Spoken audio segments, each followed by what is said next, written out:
Kunalento kumele uyifunde empilweni nometha noma kuthiwa inzima kanjani lento yokulinda. Number 2, ulinde ngokubekezela. Empilweni ungalingi ukuthi uthathe isinqumo ngenxa yento ukuthi ayidlule into, ilinde izidlule. Nometha wathi ungayithathi isinqumo sento nometha noma kuthiwa inzima kanjani. Into ilinde izidlule nometha noma kuthiwa ibhlungu kanjani empilweni. Ungalingi ukuthi uthathe isinqumo sokuzibulala, uthathe isinqumo sokwenza into ezibhedayo ngempilo yakho. Ilinde nje ukuthi izidlule. Nento engakenzeki ilinde iyoze yenzeke. Funda nje ukulinda. Mina sengifunde day 1 empilweni nje. Ukulinda kwami uJesu isikhathi eside ngemlindile ukuthi azabuye. Kwangifundisa ukuthi empilweni nometha noma kuthiwa luphi uhlobo lesimo esingafika empilweni yami ngiyosilinda size sidlule. Mina ngikwaze ukulinda almost isikhathi eside kakhulu since lengisenze kangaka.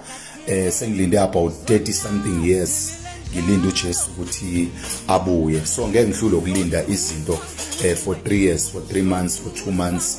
So nje lonto incane kakhulu empilweni nje. Funda nje ukuthi no matter noma iphi situation izodlula.